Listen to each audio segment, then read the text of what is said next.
ఇక తదుపరి మన డిప్యూటీ సీఎం గారు మన రాష్ట్రం నలుమూలలకి పయనించడం మాత్రమే కాకుండా ప్రజల మనసు లోతుల్లోకి వెళ్ళి కష్ట సుఖాలని తెలుసుకున్న నాయకుడు, పవర్లో ఉన్న ఆ పవర్, మన deputy CM of Andhra Pradesh Pawan Kalyan గారిని మాట్లాడవలసిందిగా రిక్వెస్ట్ చేస్తున్నాము. గౌరవ ముఖ్యమంత్రి వర్యులు శ్రీ నారా చంద్రబాబు నాయుడు గారికి హృదయపూర్వక నమస్కారం. ఈ కార్యక్రమానికి విచ్చేసిన మంత్రివర్గ సభ్యులైన గౌరవ మంత్రివర్గ మరియు సభ్యులైన నారా లోకేష్ గారికి, నాదెండ్ల మనోహర్ గారికి, పొంగూరు నారాయణ గారికి, శ్రీమతి సవిత గారికి, శ్రీ టీజీ భరత్ గారికి, గౌరవ బీజేపీ రాష్ట్ర అధ్యక్షులు పివిఎన్ మాధవ్ గారికి పేరు పేరున హృదయపూర్వక నమస్కారం. ఈ కార్యక్రమానికి విచ్చేసిన గౌరవ ఎమ్మెల్యేలకి ప్రతి ఒక్కరికి పేరు పేరున హృదయపూర్వక నమస్కారం. అలాగే ఈ కార్యక్రమానికి తమ వంతు విరాళాలు అందించిన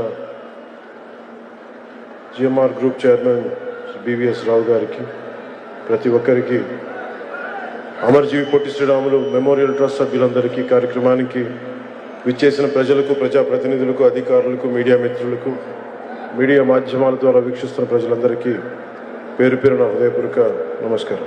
తెలుగు జాతి ఉనికి కోసం, తెలుగు జాతి ఆత్మగౌరవం కోసం ఆత్మార్పణం చేసిన అమరజీవి పొట్టి శ్రీరాములు గారి 125వ జయంతి సందర్భంగా యావత్ ఆంధ్రప్రదేశ్ ప్రజల తరఫున ఆ మహనీయునికి మనస్ఫూర్తిగా నివాళులు అర్పిస్తున్నాను.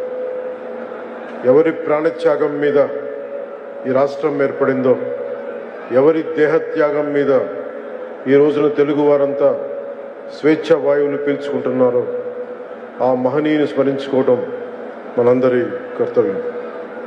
మద్రాస్ ప్రెసిడెన్సీలో తెలుగు ప్రజల ప్రయోజనాలను పరిరక్షించుకునేందుకు, ఆంధ్ర ప్రజల ఆత్మగౌరవాన్ని కాపాడుకునేందుకు ఆయన సుదీర్ఘ కాలం చేసిన ఆమర నిరాహార దీక్ష చేసి, తద్వారా ఆయన ఆత్మ బలిదానం ఫలితంగానే తొలి భాషా ప్రయుక్త రాష్ట్రంగా ఆంధ్రప్రదేశ్ అవతరించింది. మరిన్ని రాష్ట్రాలకి దారి ఏర్పరిచింది. మన తర్వాత 1955లో కేరళ, కర్ణాటక, 1960లో మహారాష్ట్ర, గుజరాత్, 66లో పంజాబ్, హర్యానాలు భాషా ప్రాతిపదికన ఏర్పడ్డాయి. అంటే వాటన్నిటికీ ఆద్యులు శ్రీ పొట్టి శ్రీరాములు గారు.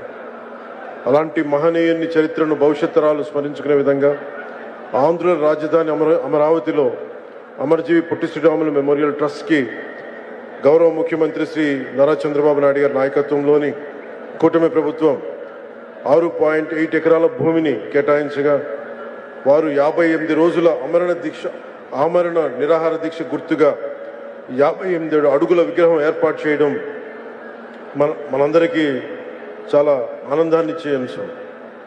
పొట్టి శ్రీరాములు గారు చేసిన త్యాగాన్ని గుర్తుగా కూటమి ప్రభుత్వం తరపున నివాళిగా జల్ జీవన్ మిషన్ ద్వారా చేపట్టిన ఒక multi village scheme water grid పథకానికి అమరజీవి జలధార అని పేరు పెట్టారు.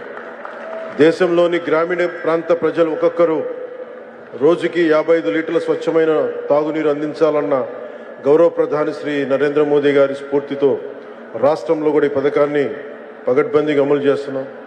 ఆయన మన పొట్టి శ్రీరాములు గారి ఆత్మ బలిదానంతో ఏర్పడిన ఆంధ్రప్రదేశ్ గడ్డపై నీరు తాగిన ప్రతిసారి ప్రతి ఒక్కరూ అమరజీవి త్యాగాన్ని గుర్తు చేసుకోవాలి, ప్రతి ఆంధ్రుడు ఆయన త్యాగాన్ని స్మరించుకోవాలి. ఆ ఉద్దేశంతో ఆయన వారి పేరు పెట్టడం జరిగింది జల్ జీవన్ మిషన్కి. కూటమి ప్రభుత్వం జల్ జీవన్ మిషన్ నిధులతో అమరజీవి జలధార పథకం ద్వారా 5 జిల్లాల పరిధిలో 7,910 కోట్లు ఖర్చు చేసి 5 మెగావాట్ గ్రిడ్ ప్రాజెక్టులకి శ్రీకారం చుట్టింది. వచ్చే 30 ఏళ్లలో 1,21,00,000 మంది దాహాన్ని తీర్చాలని లక్ష్యంగా పెట్టుకున్నాం. 9,355 కోట్లతో మరో 7 మెగా వాటర్ గ్రిడ్ ప్రాజెక్ట్ నిర్మాణానికి, తీవ్ర నీటి ఎద్దడి ఉన్న 3,000 ఆవాసాలు గుర్తించి 3,000 పనులని సింగిల్ విలేజ్ స్కీమ్స్ కింద 1,814 కోట్ల అంచనా వ్యయంతో చేపట్టిన ప్రాజెక్టుకి రాష్ట్ర మంత్రివర్గం ఆమోదం తెలిపింది. ఆ పథకాలన్నిటికీ కూడా అమరజీవి జలధార కిందే అది ముందుకు తీసుకెళ్తాం. శ్రీ పొట్టి శ్రీరాములు గారి ఆంధ్ర రాష్ట్రం కోసం బలిదానం అమరజీవిగా మన గుండెలో ఉన్నారు. అంతేకాకుండా ఆయన గొప్ప సంఘ సంస్కర్త, స్వాతంత్ర సమరయోధులు. క్విట్ ఇండియా ఉద్యమ సమయంలో శ్రీ పొట్టి శ్రీరాములు గారు లాంటి వారు మరో 11 మంది నాతో ఉంటే ఏడాదిలో స్వాతంత్రం తీసుకువస్తానన్న మహాత్ముని మాటలు అమరజీవి పోరాట స్ఫూర్తికి నిదర్శనం. ఆ స్ఫూర్తిని కొనసాగిస్తూ యావత్ తెలుగు ప్రపంచం ఆంధ్రులో ఔన్నత్యాన్ని, ఔచిత్యాన్ని గుర్తించేలా కృషి చేస్తామని మాటిస్తూ ప్రత్యేకించి ఈ రోజున అమరజీవి పొట్టి శ్రీరాములు గారికి కుటుంబ సభ్యులు ఇందాక నా పక్కనే కూర్చున్నారు, ఈ వేదిక పైన ఆసీనులై ఉన్నారు. శ్రీమతి రేవతి తంగుడి గారికి, శ్రీమతి అనురాధ దేవకి గారికి, శ్రీమతి కుందా ప్రతిభ వారి మునిమనవరాలు గ్రేట్ గ్రాండ్ డాటర్, వారికి కూడా నా హృదయపూర్వకంగా ధన్యవాదాలు తెలియజేసుకుంటూ, మేము వారిని పొట్టి శ్రీరాములు గారిని ఎప్పుడు కలుసుకునే చూసే మేము అదృష్టం ఆ తరంలో పుట్టలేదు. కానీ మీ ద్వారా వారి కుటుంబ సభ్యులు, మీరు పొట్టి శ్రీరాములు గారి కుటుంబ సభ్యుల్ని మేము ఈ విధంగా చూడటంలో మిమ్మల్ని చూస్తూ మేము పొట్టి శ్రీరాములు గారి త్యాగాన్ని గుర్తు చేసుకుంటాను.